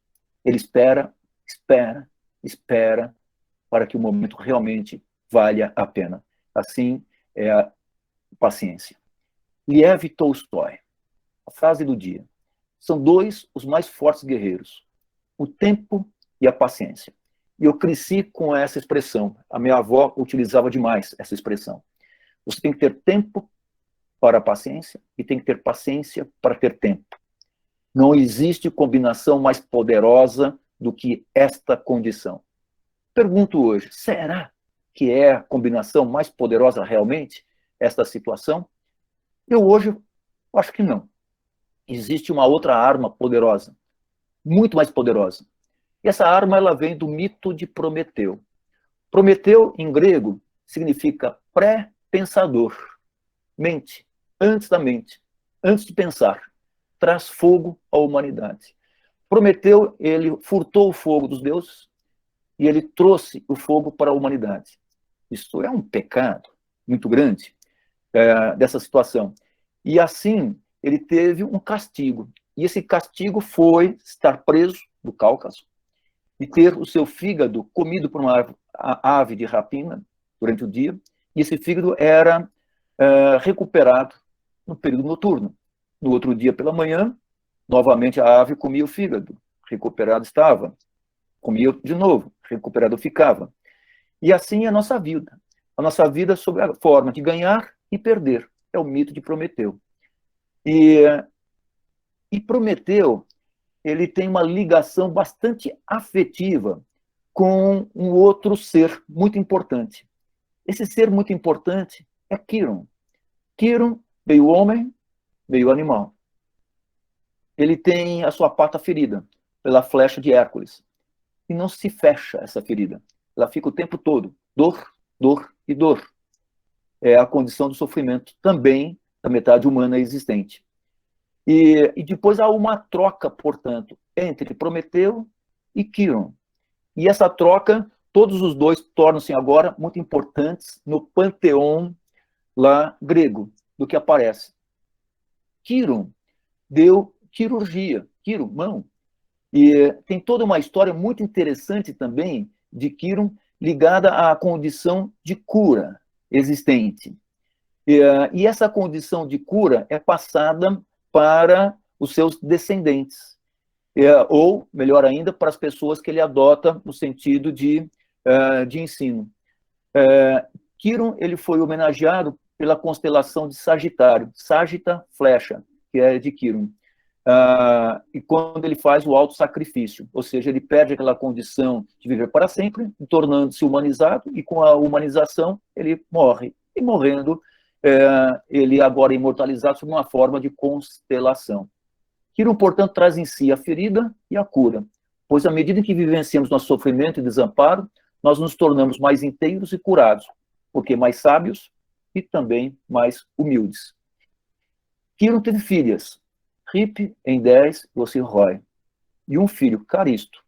Ele foi mestre de vários pupilos, dentre eles o próprio Aquiles, e um outro pupilo, Asclepios. E aí vem a história muito importante para nós.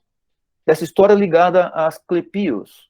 E Asclepios tem uma ligação afetiva com essa região chamada Epidauro, que fica na Argólida, lá na Grécia, que fica mais ou menos equidistante de Esparta, de Olímpia, de Atenas e de Tebas e de Delfos. Não é à toa, portanto, que tornou-se um local muito procurado na época do verão, em agosto, para que as pessoas fossem lá para se curarem. Mas o que era a cura aí na questão? Não era uma cura de doença, era a procura para uma condição de um novo ciclo mais saudável que viria para frente. E esses indivíduos iam para esse local chamado Epidauro, nesse local um belo teatro, nesse local um ginásio, um teatro e aquilo que se chama cemitério, um local para dormir e poder sonhar e ascender em si aos deuses. Isso é o Epidauro. Ou seja, um local de cura. Mas a cura não cura de doença, era um preparo para um novo momento. No Epidauro, portanto, nós temos o Higeiatros, e guia, saúde, médico. E guia, saúde, higiene. Deu Higeia, higiene. E guiatros para dentro, trazer a higiene, a saúde para dentro. E assim era o sentido do Higeiatros, trazer a saúde para dentro de si. E as pessoas, para trazerem a saúde para dentro de si, elas tinham que fazerem uma atividade teatral, a casa de Deus, casa da cura. Para lá elas iam ser vistas, para lá elas iriam ver. Era um centro de revelação, um local de cura, um local para atividade física, que era o ginásio, sem a vestimenta, e um local para cantar. Quem canta, seus males espanta. O objetivo total disto era descobrir como se desviou do seu destino. Era uma situação de momento para recuperação da harmonia, para se preparar para o próximo momento. E lá tinha o tolos do Epidauro, que é essa estrutura existente, na frente dele, Asclepios, que aparece. Asclepios tem essa túnica, tem esse bastão e uma cobra em volta do bastão. O que significa Asclepios em grego? Ascle, trazer de volta. Mas o que trazer de volta? O que é esse de volta? É a força, é a saúde, está dentro do nome. E pios, criador, construtor. Construtor, portanto, da força e da saúde está no nome. Os romanos não conseguiam falar Asclepios por uma certa dificuldade linguística, eles falavam Esculápio. Daí, para os romanos, Esculápio, que é a mesma situação, é a mesma representação, Asclepios ou Esculápio. Ele é o deus da medicina e mitologia grega. Embora tudo seja copy-paste. Isto veio dos egípcios, isto veio dos sumérios. Asclepios, filho de Apolo e da ninfa Coronis. Ele reunia a delicadeza de um tocador de harpa e a agressividade de um cirurgião, Quiron, que estava lá. Ele foi criado pelo mestre centauro Quiron, cirurgia, com quem aprendeu a ciência médica. Teve duas filhas, Higeia e Panaceia, da higiene e da farmácia, ou seja, das medicações. E aqui uma estela mostrando uma condição, estela é uma gravura em pedra, mostrando um ato de cura que está acontecendo por Asclepios, que é a mesma condição. Ele fez vários milagres, ressuscitou Hipólito, isto, logicamente, fez muita inveja aos deuses, não pode. Como que se pode fazer um negócio deste? Deus Supremo. E assim Asclepios foi fulminado e ele vai para o mundo da morte, de Hades. Mas mesmo no mundo inferior, ele continuou ajudando aos homens. São símbolos da Grécia Antiga. Esses símbolos são ligados a valores morais, status social adquirido e interpretações da natureza. E o símbolo mais poderoso da medicina é o do bastão de Asclepios com a serpente. Mas isso não vem da Grécia. Isso é de antes ainda. E por que a serpente? Porque a serpente ela tinha aquela capacidade de vir da profundeza da terra para a superfície e jogar a sua pele para fora. Ou seja, sentido de renovação. Jogar fora a doença, preparar-se para um novo momento. Daí a serpente. E o cajado, o bastão, que é o símbolo da autoridade espiritual. Quem o usa está em estágio superior de amadurecimento, experiência e temperança, ou seja, de paciência também. E essa simbologia da cobra e até do bastão, ela vem da Mesopotâmia, 2000 anos antes de Cristo, lá com os sumérios. Eles tinham entre seus deuses Ningishzida, que é o deus da cidade Kishibanda, que era o deus protetor das plantas, que era representado por duas serpentes crescendo de seus ombros. E quem que começa a ter a representatividade da conotação que vinha junto com a serpente é uma deusa que habitava as profundezas, chamada Ea, daí que veio Eva também, que é a deusa da saúde. A serpente ela vinha com duas cabeças. E a pessoa que utilizava o cajado com a serpente com as duas cabeças era aquele que tinha a capacidade de fazer curas. Isso torna-se uma pessoa bastante poderosa. E no reinado de Hammurabi, foi retirada uma das cabeças. Ou seja, o imposto de renda começa nessa 4%, 50%. E as razões do Plano Real de Combate à Inflação, tentativa de diminuir o prestígio do médico, menor salário. E essa história é incorporada depois pelos egípcios e depois pelos gregos também. E uma das regiões de incorporação bastante intensa tem um outro centro de cura, uma ilha pequenininha no Decaneso, 12 ilhas, uma das ilhas chamada Ilha de Kos. Na região mais a leste da ilha de Kos, nós temos o plátano, um plátano bastante antigo, é uma árvore com uma folha larga, achatada, e quem que ensinava sobre essas folhas do plátano de Hipócrates? Ou seja, na sombra do plátano, o próprio Hipócrates, que ele ensinava. Hipócrates nasceu em 460 a.C., na ilha de Kos. Ele é filho de Heracleides e de Fenareta, e descendente de médicos importantes. Dentre os médicos importantes, Podalírio. E Podalírio, por sua vez, descendência de Asclepios. Daí, essa descendência endeusada em relação a Hipócrates, que ele vinha de uma descendência dos deuses também. Então, não é à toa, portanto, que nós temos a história de Hipócrates. E aqui é o sítio de Asclepios, lá na ilha de Kos, semelhante àquele do Epidauro, igualzinho, do ponto de vista de representação. Um ginásio, um teatro, um odeon, um cemitério, um local, portanto, para as pessoas irem e se prepararem para um novo momento. Isso na ilha de Kos. E esta representatividade da árvore, da cobra envolvida, que vem daí desde Hipócrates, nós copiamos. Na Escola Paulista de Medicina, o símbolo, portanto, da Escola Paulista de Medicina não deixa de ser o símbolo de Asclepios. E qual que é a outra importância existente que vem da ilha de Kos? O juramento. O juramento de Hipócrates, que aparece. E esse juramento é algo maravilhoso, fantástico. Essa é uma tradução presente aqui. Juro por Apolo, daí que vem a história da saúde, médico, e por Esculápio, ou Asclepios, por Igéia e por Panaceia, e por todos os deuses e deusas. E ainda mais ainda, as partes importantes, considerar meus mestres igual aos pais. Ensinar esta arte de uma forma generosa aos meus e aos seus filhos. Aplicar o tratamento e benefício dos doentes. Se eu entrar na intimidade dos doentes, então só em seu benefício entrarei. E guardarei o segredo do que quer que eu veja e ouça. Se eu cumprir esse juramento de forma alguma ou violar, seja-me permitido desfrutar de minha vida e de minha arte, gozando perenemente fama e honra entre os homens. Se eu transgredir ou perjurar, seja o contrário o meu destino. Esse juramento, ele é atualizadíssimo. Se nós o seguirmos, nós não faremos nenhuma bobagem em relação aos pacientes e à sociedade. Esse deveria ser um verso recitado todos os dias por todos os profissionais da saúde.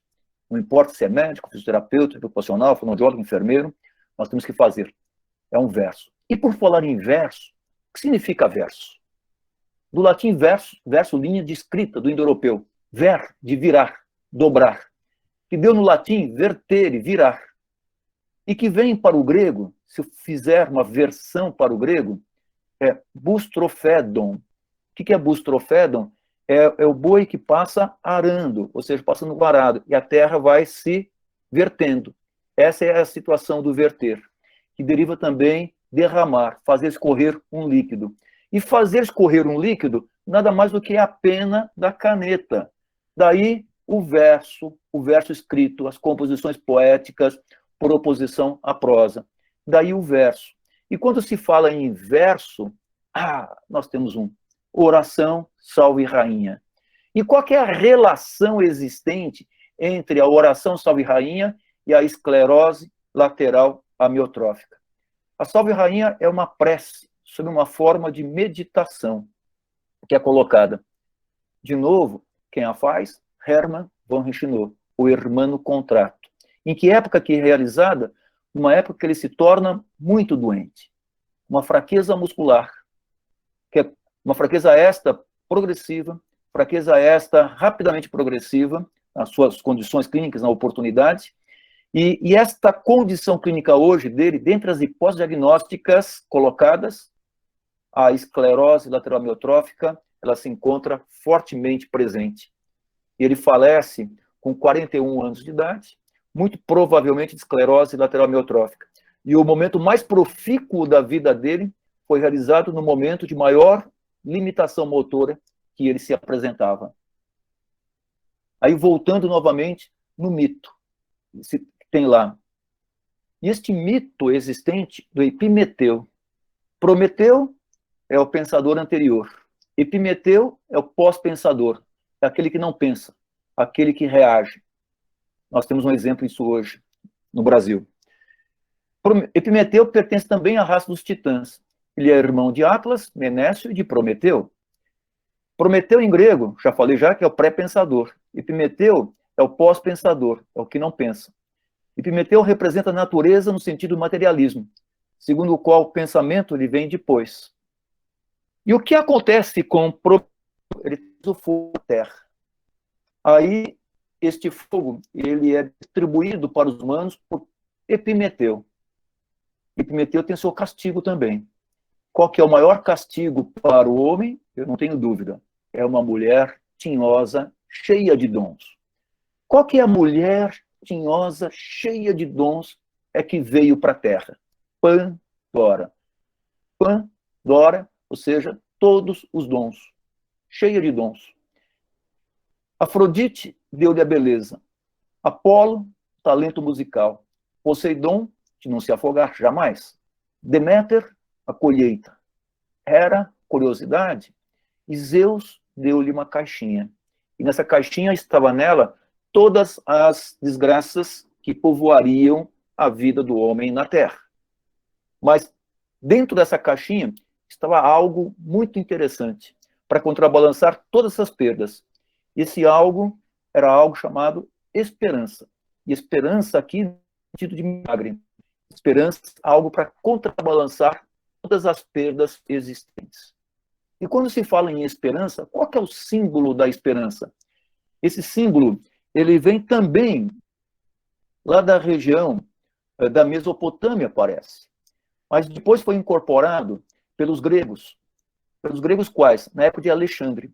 Um dos seus soldados tinha uma mártir de nascença que lembrava uma âncora. E essa âncora foi incorporada depois pelos cristãos, como que se fosse uma cruz, mas nessa cruz algo mais equilibrado. Daí a âncora. É um semicírculo virado para cima. E esse semicírculo virado para cima representa o mundo espiritual. E a cruz, ela tem o seu eixo vertical, o norte, o sul, leste, oeste. E eles se encontram. Ou seja, não tem fim, não tem fim. É a expansão. E essa expansão, norte, sul, leste, oeste, juntamente com o mundo espiritual, é a esperança, é a firmeza do equilíbrio do mundo material com o mundo espiritual. É o símbolo, portanto, da tranquilidade, da fidelidade. Representa a parte estável do nosso ser. É o último refúgio. É o que permite, portanto, nos aproximar da divindade.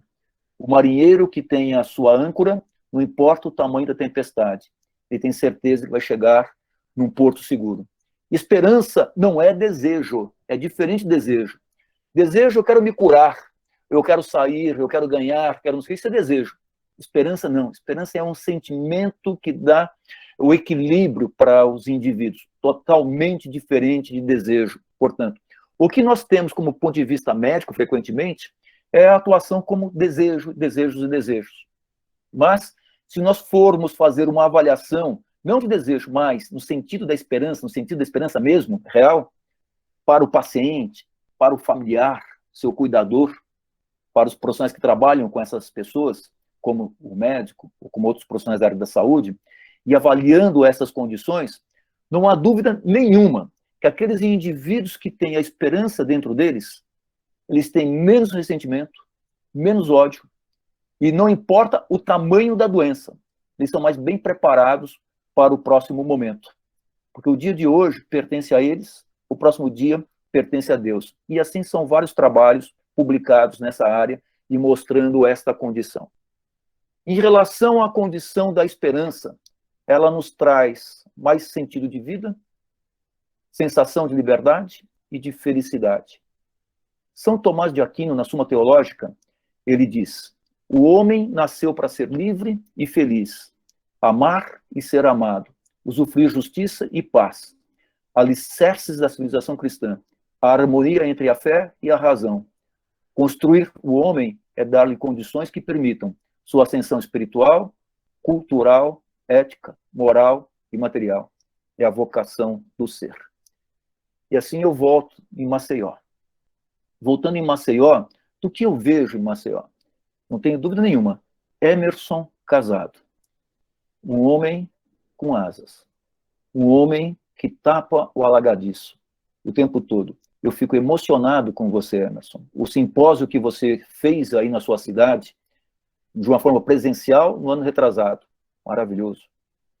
Neste ano agora, passado, espetacular o que você fez aí em relação à esclerose lateral amiotrófica e no sentido da esperança também para nós. Emerson Casado, ele traz outra história, outra fábula. Fábula de Higino, ano 27 depois de Cristo. Nessa fábula tem um ser chamado Cuidado. E ele tem a seguinte situação: ele está no paraíso. O paraíso não precisa trabalhar, não precisa fazer comida, não precisa plantar, não precisa nada, está tudo presente. Música baixinha, quietinha, linda, maravilhosa, de Charles Mingus. Um esporte espetacular, só com pessoas éticas. Uma política moral, ética também, ou seja, não tinha que fazer nada, mas monotonia presente estava. E assim ele resolve fazer alguma coisa. E essa alguma coisa que ele resolve fazer, ele pega a matéria da Mãe Terra e faz um molde lindo, maravilhoso, espetacular. Aí ele chama Zeus. Zeus vai ver esse molde. Vê, maravilhado fica, mas ele tinha defeito. Parado estava. E Zeus foi naquilo que se considera a frente e deu uma respirada profunda. E aquilo começou a ter vida, graciosa. E Cuidado disse: vou dar o nome. E Zeus falou: não, quem vai dar o nome sou eu, porque fui eu quem fez. A dar vida a essa condição. Discussão plena. Aí Mãe Terra, Gaia, não, quem vai dar o nome sou eu, porque veio de mim a matéria. Discussão de dois homens e uma mulher, quem ganha? Mulher, lógico. Aí a poesia chama. Tem Cronos, pai de Zeus. Ele escuta tudo aquilo e decide: olha, isso que foi feito de uma forma tão linda, tão maravilhosa, vai ter um ciclo. Ao terminar o ciclo, aquilo que deu forma vai voltar para você, Terra, para que você novamente possa doar matéria tão bonita como esta para fazer um molde tão lindo como esse foi feito. E você, Zeus, vai ter a grande honra de novamente receber o Espírito e voltar a ter a oportunidade de escolher uma outra matéria para dar vida novamente. E você, Cuidado, vai ter a grande honra de cuidar disso que foi feito, de uma forma tão graciosa, tão bela, durante o ciclo de vida disso que foi feito. E como isso foi feito, com a parte mais rica da Terra, o humus, eu vou dar o nome: humano. Assim foi criado o ser humano. Mas, disse ele, só será humana a pessoa que cuidar de alguém durante a sua vida. E humanizada completamente será a pessoa quando necessário for, ela aceitar o cuidado de alguém com humildade. Esse é o trato. E para que nós não nos esqueçamos desse trato, devemos nos ajoelhar sobre a parte mais rica da Terra, o humus e não pedir nada mais durante o ciclo de vida. Só agradecer. E depois que agradecer bastante, olhe para cima, se levante e vai ver o que significa iluminação. Ou seja, é a criação do homem para ser humilde, reconciliar-se com a nossa condição terrena, passageira, contingente, ou seja, a experiência do fracasso da nossa virtuosidade nos leva a tocar o chão de nossa humanidade. É linda essa condição. E eu vejo nessas pessoas exatamente esta condição, a condição do uno, do indivíduo com seu cuidador, do indivíduo com as pessoas que estão ao seu lado. E quando eu falo do uno, vamos falar do universo. O universo vem de universum, o mundo ou o universo. Literalmente, tudo junto. Ou tornado um de unus mais versus. Não é à toa que naquela moedinha norte-americana de 1 centavo, está escrita nela, na sua parte do verso, pluribus unum, ou seja, somos todos um. E neste mundo, neste universo, nós somos um único. Então, quando eu recebi esse desafio de falar a respeito da esperança versus esclerose lateral amiotrófica, que eu coloquei como desafio, hoje eu peço licença para você, Fernando, que eu inverta essa situação, que eu faça a versão. Eu ponho a esclerose lateral amiotrófica, ela nos traz um universo de esperança, que é a essência universal do ser humano, que é a determinação em superar, é a determinação para novos desafios. O que eu aprendi com essas pessoas foi exatamente isso. Eu sou um indivíduo totalmente diferente hoje do que eu era antes, totalmente diferente do médico que eu comecei na escola médica, e o amadurecimento ele veio por causa dessas pessoas lindas, maravilhosas, e elas trouxeram as suas marcas, as suas explicações, os seus ensinamentos.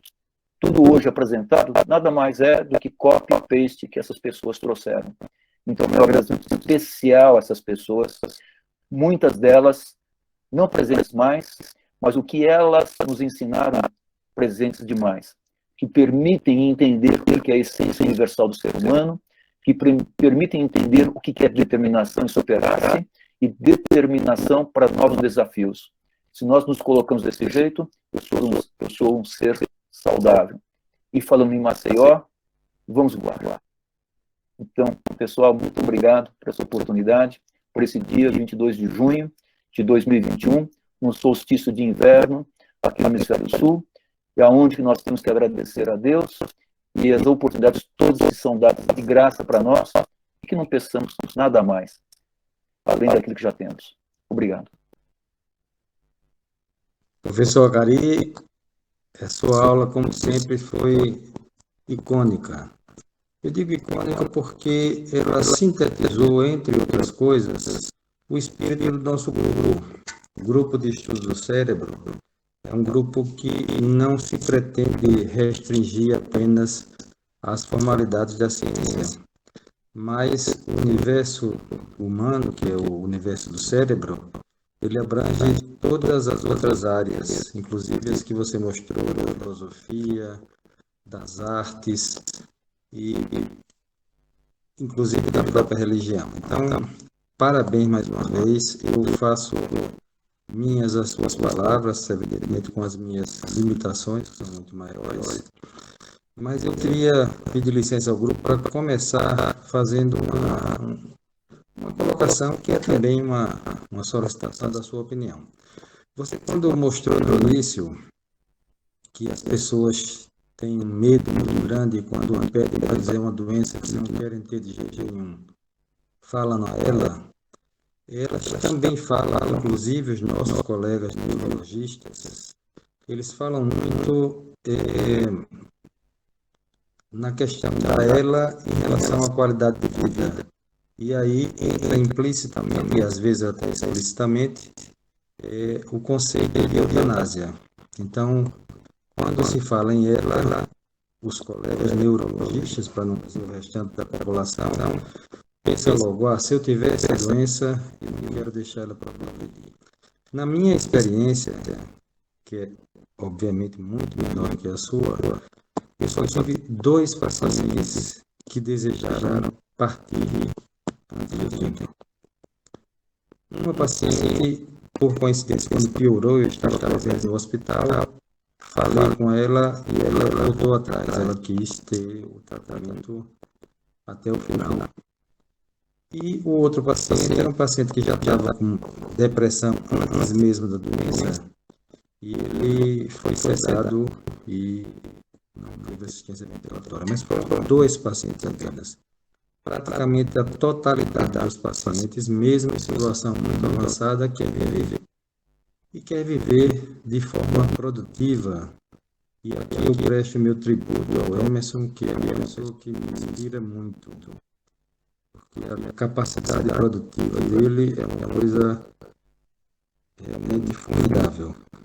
Na sua opinião, Acari, como é que você encara esse desafio filosófico, digamos assim, de tratar esses pacientes e se eles têm também, na sua opinião, a mesma vontade de viver a despeito de as pessoas comuns pensarem o contrário? Professor Fernando, bom, de novo, boa noite a todo mundo. Professor Francisco, tudo bom? E quando eu acompanho pacientes com esclerose lateral amiotrófica, o que eu comentei aqui é aquilo que eu vejo nos pacientes. Aquela história da resiliência, ela passa por 3 fases. A primeira fase é aquela cacetada, é aquela que a pessoa ela enverga. Mas depois vem a segunda e vem a terceira fase. E depois vem a esperança. E ela é importante, porque ela permite a ressignificação. Exemplo aqui, Emerson Casado. Exemplo a Leite, Cláudia Agora, e vai embora. Quando as pessoas elas põem um novo desafio, um novo propósito. As pessoas muitas vezes sabe quem são? Os médicos. Eles são os menos. Então, eles incutem muitas vezes condutas ou propostas não adequadas para pacientes e seus familiares. Eu tive um momento muito peculiar. Um colega nosso, médico, sem esperança, desenvolve esclerose amiotrófica. E ele queria, a consulta dele foi assim: o senhor vai me ajudar que eu morra em paz. Eu não quero sofrer desse jeito. Aí comentei com ele, as coisas, momentos, não precoce, era a história do envergar, da resiliência, da primeira fase. E ele tem um envolvimento com uma atriz de televisão. E essa moça incorpora esse colega. Casam-se. E ela veio morar em São Paulo com ele. Ela fazia ponte aérea e veio morar com ele. E cerca de 6 meses depois, ele tem uma pneumonia, ele é internado num grande hospital de São Paulo. E o colega da UTI, vendo aquela situação dramática, que iria ter traqueostomia, não sei o que mais, chamou 2 filhos, um de 21 e um de 19 anos. E colocou os 2 filhos: olha, isto não é vida, isto não vale a pena, isto é morte precoce, isso é sofrimento. Então, a sua descrição que nós passamos aqui, uma sedaçãozinha no seu pai. Uma sedaçãozinha tranquila, sossegada, nós temos remedinhos legais aqui, então, não sei o que mais. Aí a moça do telefone desesperada, que eles estavam sedando o esposo dela no hospital. Eu falei, não estão. Então, fui lá, estavam mesmo, fazendo isso. Então, esse é o grande problema. Bom, tudo bem. Não foi cerrado desse jeito. O bom foi conversar com os 2 clientes que já estavam vencidos, que aquele tipo de vida não valeria a pena, existente. E então fui eu casar mais dele. E assim, ele sai lá do hospital. São mais 2 anos. E ele mandava toda sexta-feira um CD novo, que ele gravava na casa dele, com a fotografia, tomando, era o horário, ela chegava das atividades do Rio de Janeiro. Estou comemorando mais 2 anos de vida. E assim foi o período. Para mim foi um momento muito especial, porque eu não vi a hora de chegar no sexta-feira, porque eram músicas maravilhosas aquele dia. E ele ouvia, olha o presente que eu tinha nessa história toda. O grande problema hoje são os médicos com a história de cuidados paliativos. Eles estão confundindo o que é paliativo. Paliativo vale a pena. É aquela roupa de atena. É aquela proteção peitoral dela que veio da matéria. Paliar é proteger. Isso é proteção. Mas não é abreviar vidas. Hoje eu vejo paliativo é abreviar de vidas. Eu fico impressionado com as UTIs, especialmente as UTIs. Você tem que ressignificar. E várias pessoas, situações muito críticas, que quando elas saem, elas tornam-se mais ricas, elas tornam-se mais produtivas e vale a pena o significado da vida das pessoas. Então aqui eu tenho Cláudio, filho dela, espetacular, são mais de anos de doença. Em um certo momento, tinha uma sensação. Leide com ele. Imagina, ela no início, ela não entendia nada. E tive intervenção. E depois ela conseguiu unir a família. Não só isso deu sentido para a família, deu sentido para mim. As poesias feitas como o beija-flor. Sabe quem vira todos os dias? O beija-flor. Olha que belo. E ela não podia ofertar nada por palavra. Mas a sensibilidade, acho que então nós temos que ter essa humildade de aceitar as nossas dificuldades, as nossas limitações, a humildade de aceitar o cuidado de alguém. Porque se nós não aceitarmos a humildade de alguém, como é que a pessoa vai se tornar uma dentro daquele conceito, dentro da história de ser cuidador? Então, nós temos que ter humildade de aceitar o cuidado de alguém, como médicos, como pacientes, como seres humanos. Obrigado pela mesma impressão que você, inclusive sobre os colegas, e sobre os colegas, não esqueci de meus colegas neurologistas. Eu tenho essa constatação, uma coisa muito surpreendente e até preocupante, porque faz parte da nossa essência cuidar das pessoas. E parece que os médicos não têm resiliência suficiente para se adaptar a essa situação. Os médicos parecem que não foram preparados para isso, mas é uma coisa importante realmente. Algum outro colega tem alguma colocação, alguma pergunta para a gente fazer? E você pensar assim, sinceramente, do que é o cérebro no sentido biológico, o sentido biológico, sem ter nenhum tipo de preconceito, nenhum tipo de limitação.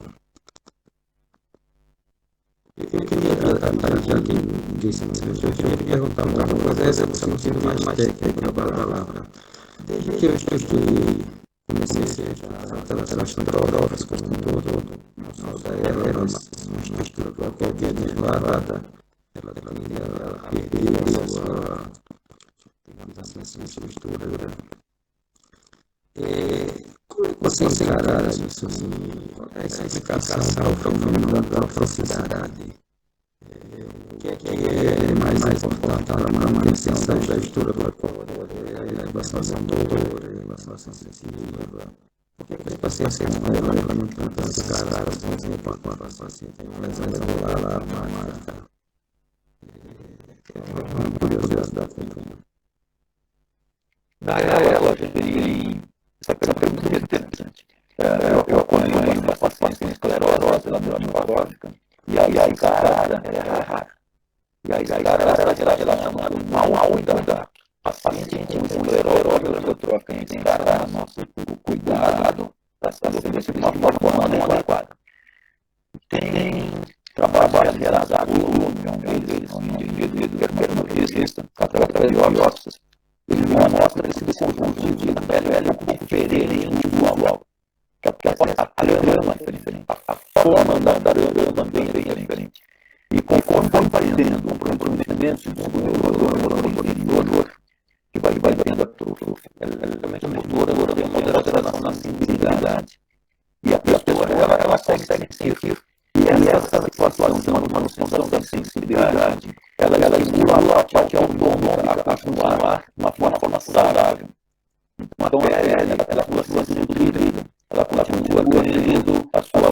regularização e mesmo a compreensão da pessoa no leito.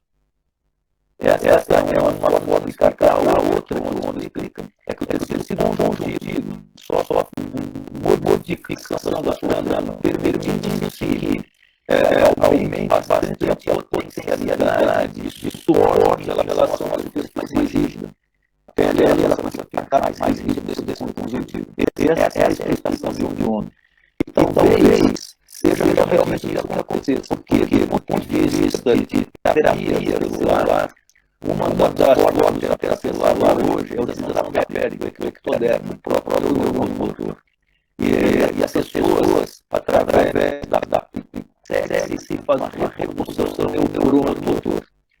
E esse neurônio motor é tratado no laboratório para a sensitização de substâncias terapêutica genética, para a reparação das questões de comprometimento do indivíduo. Então, através da pele, que a gente consegue fazer essa reparação. As explicações estão de inervação, não envolvimento sensitivo, preservação da parte autonômica e desenvolvimento da pele ser diferente.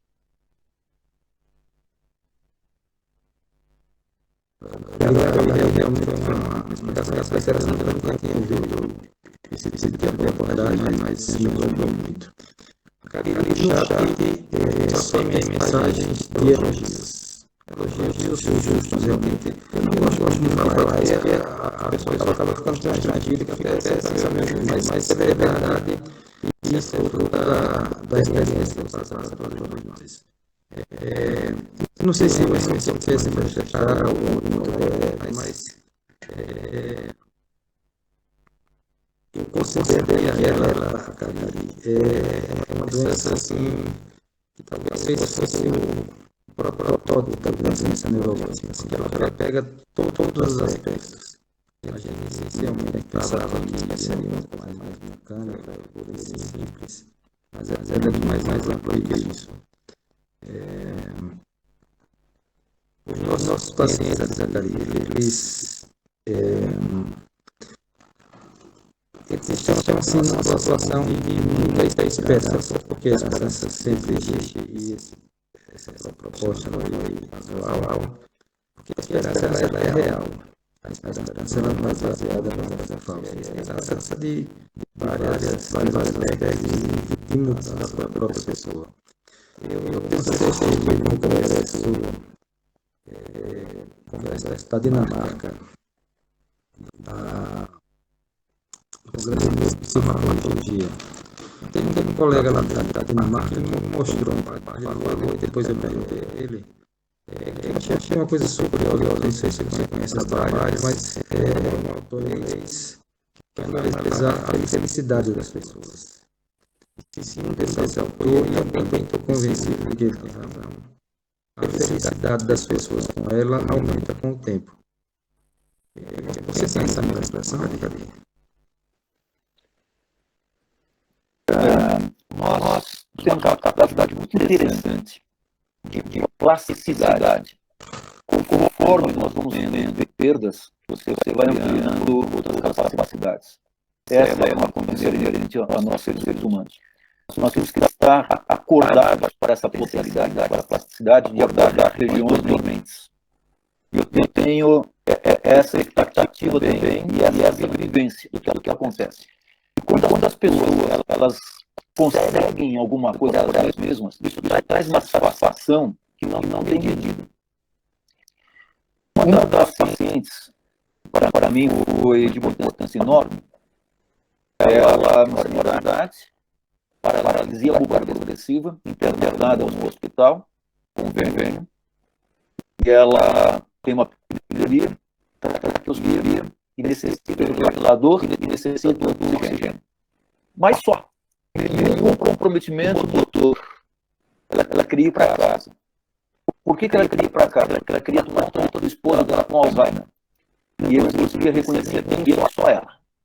Ela tomava conta dele.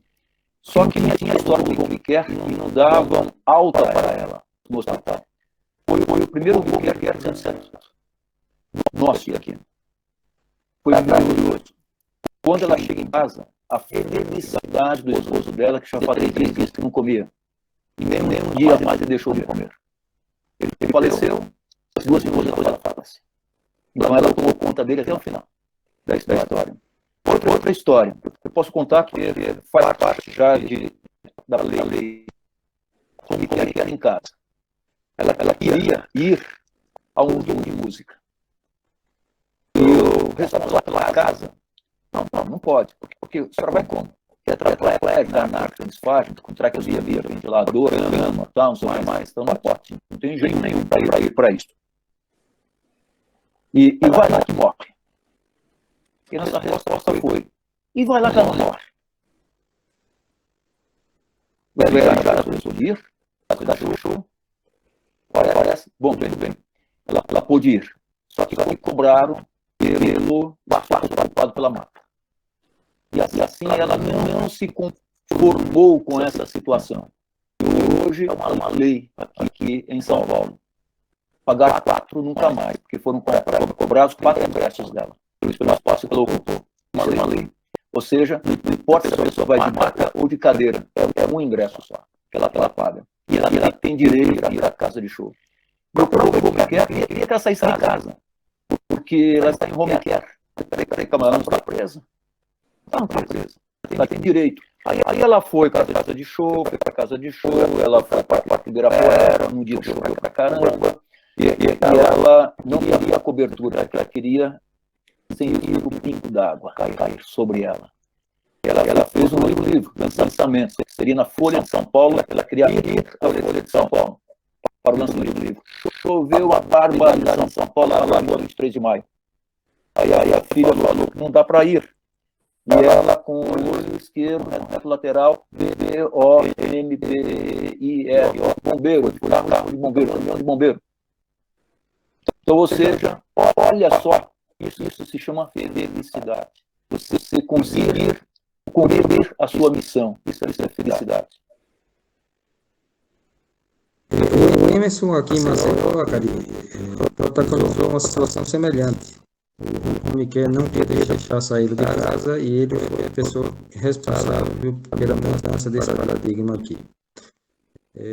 Inclusive, ele se manifestou aqui com a seguinte frase: só agradecer. É uma manifestação dele.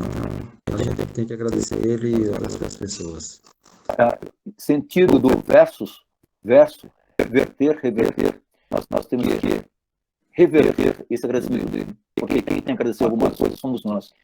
E eu tenho uma admiração enorme por Emerson Casado, mas enorme. Não só por ele, mas por todas as pessoas que auxiliam o Emerson e a sua família. E eu não tenho dúvida nenhuma, ele faz minha vida ficar melhor. Comum inteiramente. Pessoal, a gente só tem a agradecer uma vez mais ao professor Cari. Cari, muito obrigado. Você deu uma aula maravilhosa. A gente ficaria aqui até pelo menos amanhecer o dia nessa conversa. Se você não copia, então aí ficava na medida. Mas a gente sabe que não pode exigir isso de você, porque seria até uma judiação. Seria um maltrato. Esperar que você ficasse até meia-noite.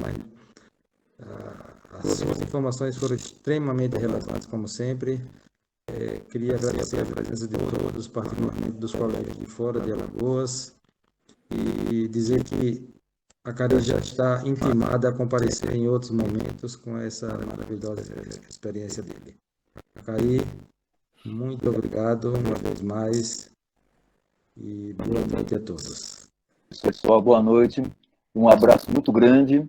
E, quando essa pandemia permitir, quero abraçar todo mundo aí nessa terra maravilhosa, cheia de asas.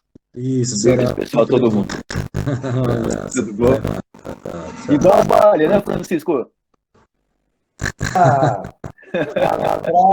Também, o Cariri Então, trabalho também, né?